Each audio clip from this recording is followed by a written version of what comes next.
Hi, my name is Kim Elgie, and I live in Wasilla, Alaska. And over the last 10 years, I've been involved in a human trafficking case. And I was going to be human trafficked into my grave for wealth, right? So I was estranged from my family. It was a really horrible situation for me because I was a family scapegoat in a narcissistic dynamic. And the abuse started for me when I was extremely young, right? And then there'd be money left on the table for me at the age of 4. And my mother would walk out the door and go to work.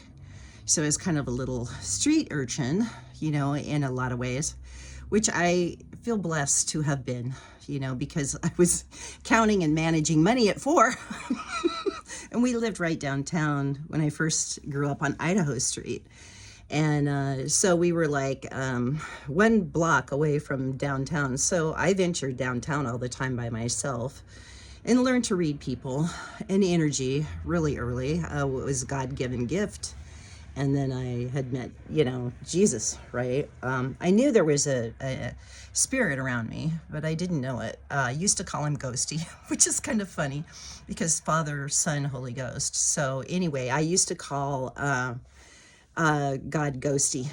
And so anyway, they were, all of a sudden, my husband filed suit in his non-legal name, hiding his California jurisdiction.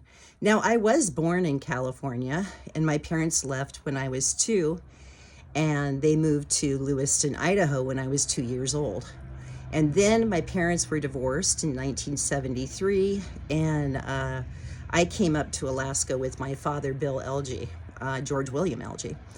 And so anyway, my dad was 42 years older than me and absolutely adored me. And anyway, he died when I was 27, so I didn't. And my brothers were pretty much golden children. One of them had to struggle to become a golden child.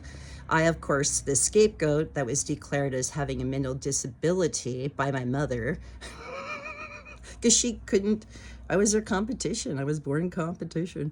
So anyway, they, he always struggled for her favor too. And there was lots of comparisons between my brothers, but apparently they worked that out. And my brother went and became a CPA, and my mother wanted him to. She wanted somebody to follow in her footsteps. She wanted me to, and I didn't want to. I was artistically inclined and did sculptures even in the living room, and her best friend loved them. And as a kid, I was like a teenager doing sculptures, and of course they always looked down at my art. They weren't an artistic family. They were accounting minded and the whole thing. And I would work for my mom too, and she'd say, you're such a good accountant. But when I was younger, my mother decided I had a mental disability when she was going to divorce my father. She was a serial cheater. She was, we all know it. And so anyway, my father had a constant broken heart all the time. And my mom, when I was 8, she decided that I had a mental disability and wanted to lock me into an institution.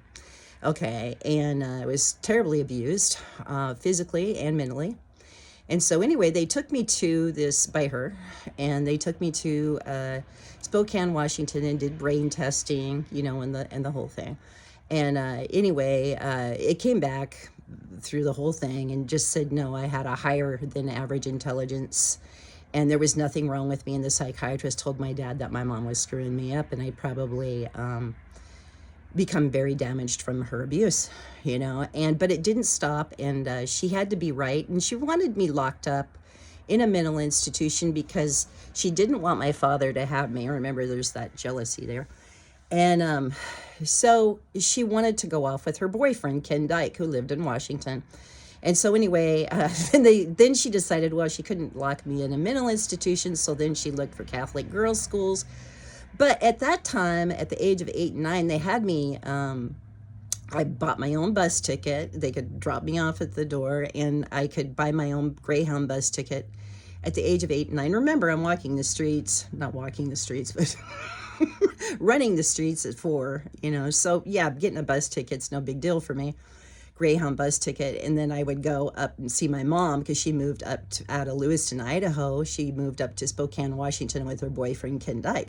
So I used to take the Greyhound bus all the time and then go up to Spokane. And I told him, you put me in a Catholic girls' school, I'll go get a Greyhound bus ticket and I'll get the hell out of Dodge. And my dad knew I was telling the truth. So he's like, yeah, and he didn't want me there. Anyway, my dad and me were super close, like me and William are. So anyway, my dad, the judge asked, which parent I wanted to live with. Well, which one would you want to live with? The one that wanted to lock you up in a mental institution for having a mental disability when you didn't, that was trying their hardest to make you have a mental disability. So anyway, I chose my dad. And so then we came to Alaska in 1973, because I remember turning 13 up here. And we lived, what was it, on Fisher Street? So right when we first arrived in Alaska, I lived on Fisher Street, and then we moved over to the Diamond, Diamond High School area on 3438 West 84th Street. So that's where I ended up growing up in Anchorage, right? And then I moved out to Wasilla with my husband, John, my first husband, John Owens, and me and his mother had an extremely close relationship. And my mother tried to manipulate her, but she was a psych major. So she did not like my mom at all. She's like, why is your mom calling me up and telling me bad crap about you all the time? And she finally told me, Kim, I had to tell your mom to stop it. And then she'd always make jokes about my mom being a very handsome woman. So I thought my mom was beautiful. But this woman my mother-in-law, Joan, did not like my mom after she tried to ruin our relationship. And we had an awesome, really good relationship. It's not that we didn't fight every once in a while, but we had a really good relationship. So anyway, and she was fun, and she'd had her husband murdered up here in Alaska, and for life insurance. Apparently it's a profitable thing they do in Alaska. So anyway, her husband was murdered for life insurance. Yeah, ironically, I think that's what they were doing with me too. So anyway, I go in, and me and my first husband get a divorce when I'm 36 years old. It was in 1997. So yeah, 36. And so anyway, we get a divorce. And right after that, I meet a man at a psychic fair named Fred. And so anyway, I meet him there. And this man tells me, oh my God. And I'm like, what? And he goes, you have a powerful gift. This man could read minds. And so I'm like, no, I don't. In fact, people have known him through the community and said, he invited you to that group? And I said, yeah. And they go, you have no idea what an honor is to have him respect you and want you to join his group. You have no idea, and I'm just kind of like, I told him I didn't have a powerful gift, and I told him I believed in Jesus Christ, and when God wanted me to know something, he would download me. And he was totally respectful of that, and he shared his new religion with me, which was basically universal laws. And they say that he said the universe loves you. And then this other, person said, yeah, the universe loves you. And then all these people were like, the universe loves you. And I just think, well, it's God. So yeah, God loves me. So anyway, all of a sudden, my husband, Kevin Alfonsi LG, tells me we're fighting, and I'm in my second marriage now, and I marry him in 2000. Okay, so in 2015, he decides that he wants a divorce. And my mother, I'm estranged from the family, this family that I was born into. I'm estranged from them. And so Kevin files for divorce using his non-legal name and has told me I've had a legal name change, so I have no idea that the attorney, family recommended the attorney that I went to. Well, I had no idea that family had gotten a hold of this attorney and they'd all orchestrated my human trafficking. Not only was I persecuted as a child for being retarded and they try to lock me in an institution, now I'm older. So the human trafficking's been on the agenda since birth, okay? So there we go. So, yeah, so God was always around me and, watching them and crap. Not that I didn't get hit or hurt or anything. But anyway, so Kevin files suit in his non-legal name, and he ends up, my mother's dying, and he ends up showing up at, and she lied a lot, and they're like, she's dying, and I'm like, is she really dying? But anyway, I didn't know because there was always so many lies, just like my dad could verify if he was still so many lies told. I didn't know if what was true and what wasn't true. And so anyway, my mom died in 2015. They say so. Anyway, so she died in 2015, and then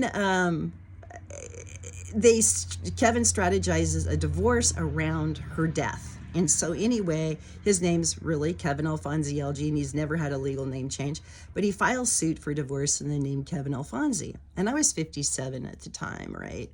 And so now I'm 65. So anyway, we go through this 10-year divorce. It's still going on to this day because they were going to abduct me this last winter. I have no idea they're doing a whole entire estate robbery. So he's filed suit in his non-legal name. And then I go to Vital Records in 2019, on 7/5/2019, and they say to me, your husband didn't file suit in his legal name. You have to get a divorce decree in the name Kevin Alfonsi LG in order for us to give you a divorce. And I'm just kind of like, and they pointed to the motion to amend decree and restore plaintiff's maiden name. They said, this is your husband's name. He filed suit in his non-legal name. You have a decree issued in his non-legal name. I'm like, why are they doing that? And so anyway, I go back to court and I motion for it, and they refuse to give me a decree in that name. And then I said, Vital Statistics told me this is his name. And the court's like, no, it's not. No, So anyway, they refused to give me a divorce decree issued in that legal name. Well, I have no idea that they've stolen a trust fund that my mother has given me. And they plan on stealing the entire estate I'm on today. My mother called me Kim LG Alfonsi, so they changed my name in the will name, but shorten it to Kim Alfonsi for short, right? So they call me Kim LG Alfonsi. Now, at first, my first attorney, Ken Goldman, just changes my name to get a hold of that trust fund, him and my husband. And he knows my husband, him and my attorney and my husband collude together, so they falsify identification for me. They know my mother calls me Kim LG Alfonsi, which my name is really just Kim LG. And so they go get identification in that name. And now they're just stealing money from my trust using that name. Okay. I have no idea this is going on. And this case is dragged out for 10 years. They were getting me up to the age of abduction, right? 65.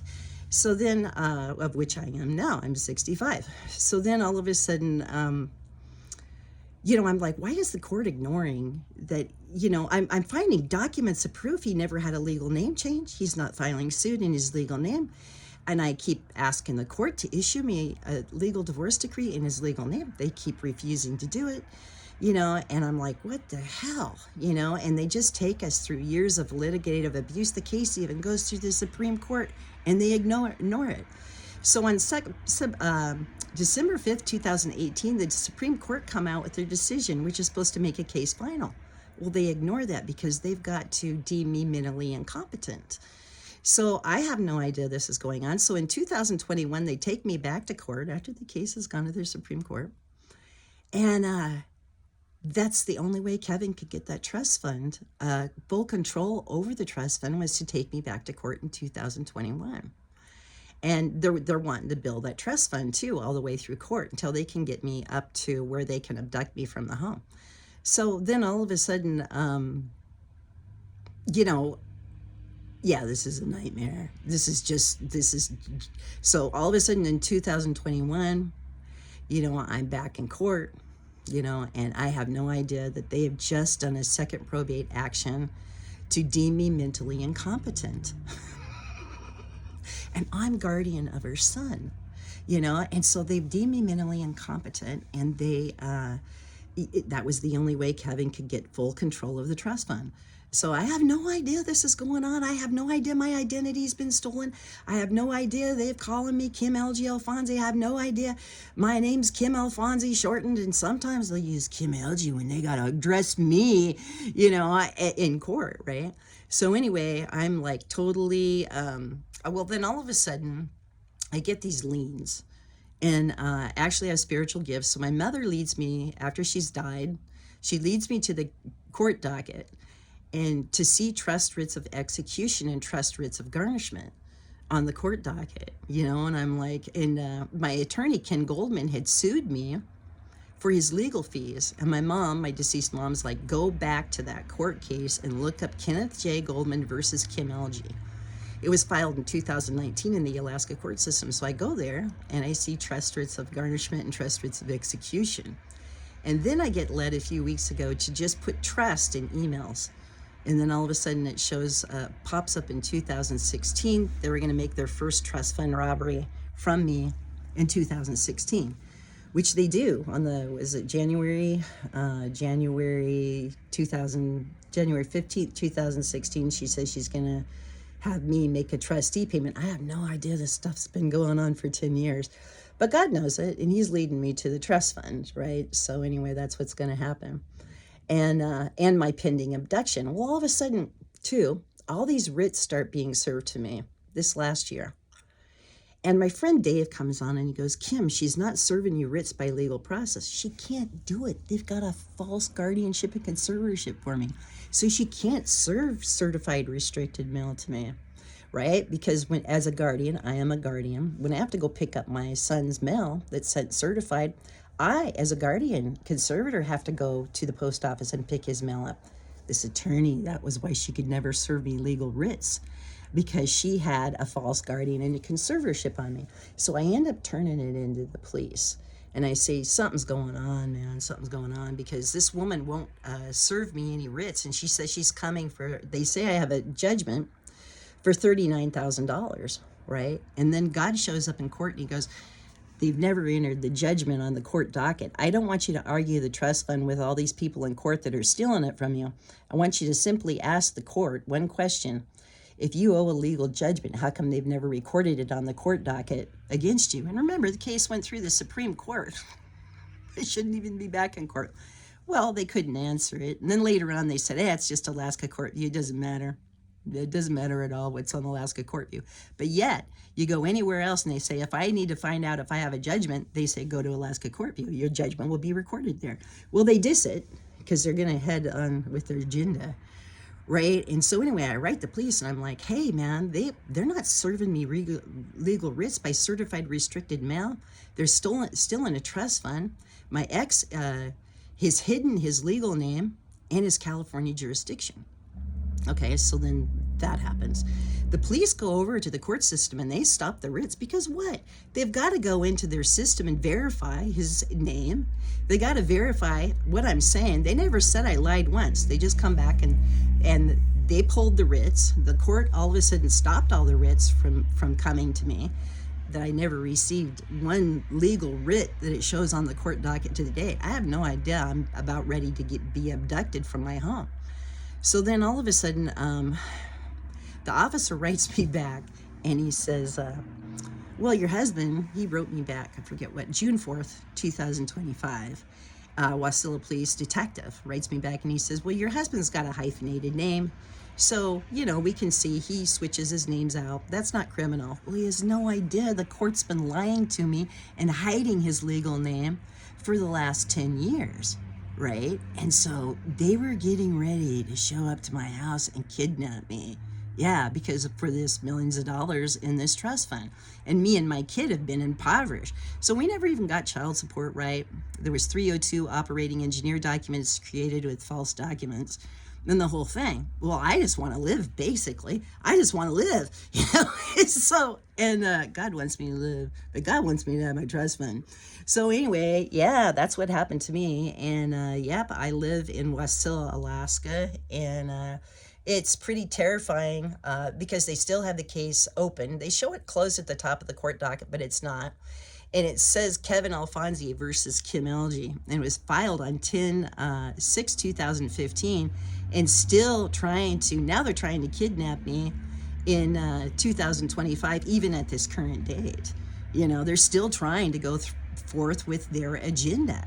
So the police stopped the writs because they could see they weren't legally served. They saw he was hiding his legal name and his California jurisdiction. Well, they have people above them that said, continue this crime on. She's a really rich girl, and we're going to, and I don't even care about the money, but honey, God does. He cares about it. I'm just like, let me live. Let me and my child live, We do quite well with little money, But no, they just wanted to eliminate us because they're greedy and the whole thing. Yes, family was involved. They did not know me, and I kind of laughed because one of them's a lieutenant colonel, right? And hunting and all that kind of crap and strategy and all that was like really important to my brother. And he was very good at it. In fact, he was the head of the National Guard up here forever. And I think, know your enemy, mofo. So they never got to know me because my mother, said that I was, mentally retarded is what they called my brother that I know is very involved in setting this crime up against me. He would call me a spaz retard all the time, and Earth Angels get targeted very young. So I don't know if it's part of the conditioning or whatever, but anyway, we get targeted when we're really young. And so anyway, my brother, always called me a spaz retard and all that. They never knew me because mommy played down my intelligence. And then my first husband, he goes, I know your brother has a 160 IQ. And this is when we're getting a divorce. And my brother and my husband, John Owens, said, I know your brother has a 160 IQ, Kim, but yours is way higher than that. I know it is, So he didn't say, you dumb biatch. They wanted to say I was crazy but you know what? When I walked into, Judge Cagle ordered me to have a psychiatric evaluation. So anyway, I go into the psychiatric institution, and that was in 2020. And so I walk in and I'm crying and everything. He said, they're saying I'm crazy. And all the girls at once in this, at this health center said, they all do that. It's always done. Don't cry about it. They go, the first thing a man does when he has problems with you is start screaming you're crazy because they can't manipulate and control you. So yeah, no, I got a whole bunch of misogynistic pigs just ganging up on me, including my own brothers. So, and I was a targeted scapegoat, and the whole thing. So no, they stole my inheritance from me. And then they were coming to take the entire estate, and her writs had on them. They said I owed a $39,000 judgment. Well, what you would do in that situation is you would auction the property off, and then you would take your $39,000, right? That's what you would do in a real case, not an estate robbery, in a real case. So you would serve them a writ. The property would get appraised. It would go to auction. Okay, and then they would take their $39,000 judgment. That's not what her writ said. It just said, I have no idea this woman has false guardianship and conservatorship over me. The leads from Quackenbush that she sent to me prove that. In fact, they recorded one of them in my son's guardianship case.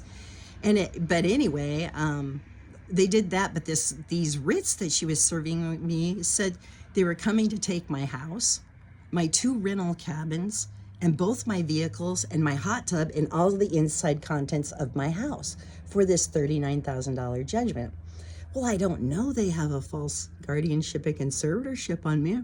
So they were just going to show up to the house with that fraudulent writ that they'd never served me by legal process because she can't, because she has me as a client of hers, as a mentally incapacitated client. And they were just going to show up to my house and surprise me and say, yeah, we not only have a writ for you, Miss LG, you need to get into the big white van because we've got conservatorship and guardianship over you because we stole your trust fund.